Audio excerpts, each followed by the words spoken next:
For the first circuit in section 2.1.3, you guys are asked to take this logic expression and hand draw its corresponding logic circuit. Let me show you guys how I would approach this. So the first step is we're going to analyze the expression and determine how the different parts of the circuit will be grouped. From this expression, the grouping should be pretty clear to you guys if you follow just like standard order of operations, just as you would in an algebra problem. Multiplication would stand for the AND operation, and that's going to come before the addition operation, which would be the OR operation. So we can super easily identify three distinct terms that we have to deal with first. The first is A and not C. The second is not A and C. And then the third is A and not B and C. So from that simple expression, we can sort of start to identify what physical components we're going to need to manage those. So for this initial problem, you guys can use gates with as many inputs as you need. The majority of gates that we commonly use are 2-input gates,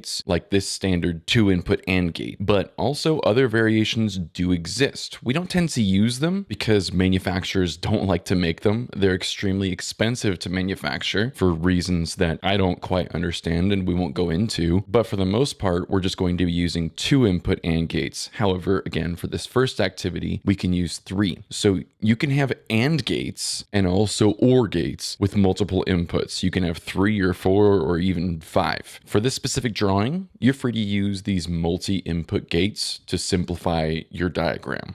So let's inventory the gates that we're going to need for this circuit.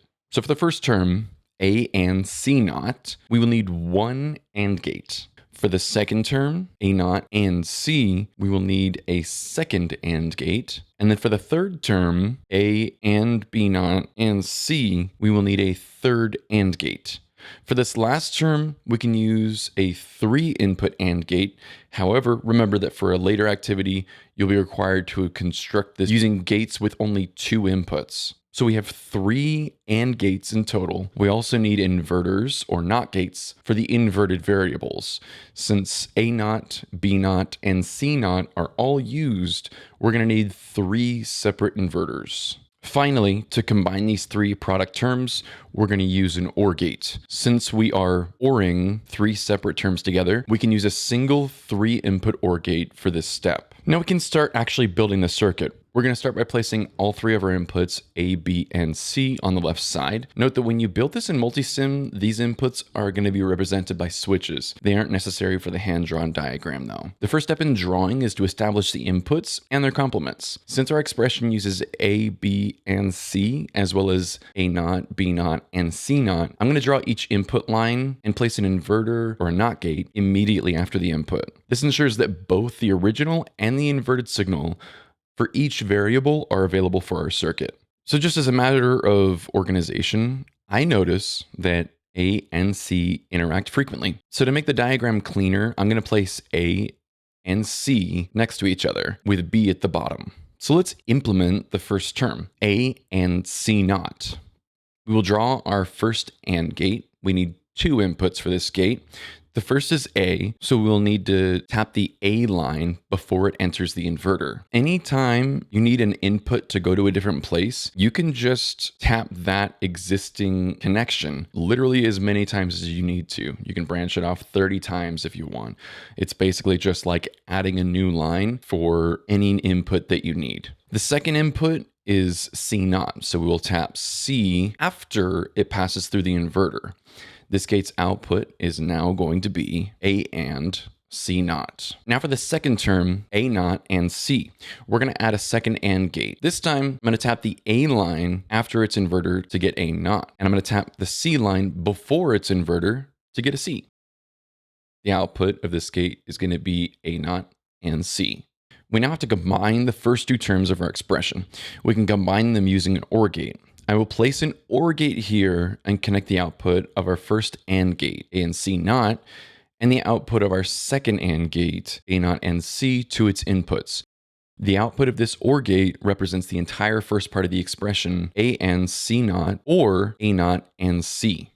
Next, we'll implement the final term, A and B naught and C. So as planned, like I said, we're going to use a 3-input AND gate here.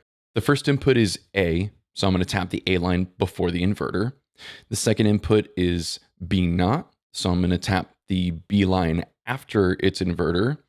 The third input is C, so I'm going to tap the C line before its inverter.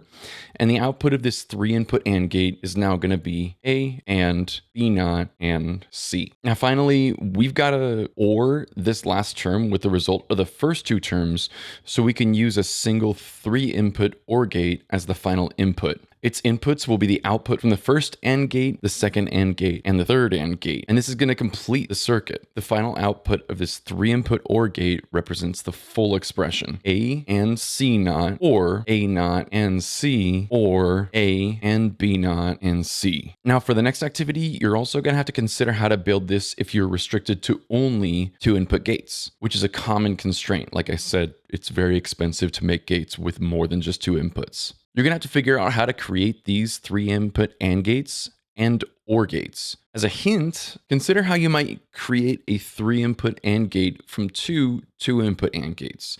You could take the inputs A and B into the first AND gate, then take the output of that gate and feed it into a second AND gate with input C. The final output would be A and B and C, which is logically equivalent to just A and B and C. The same principle applies to constructing the 3-input OR gate.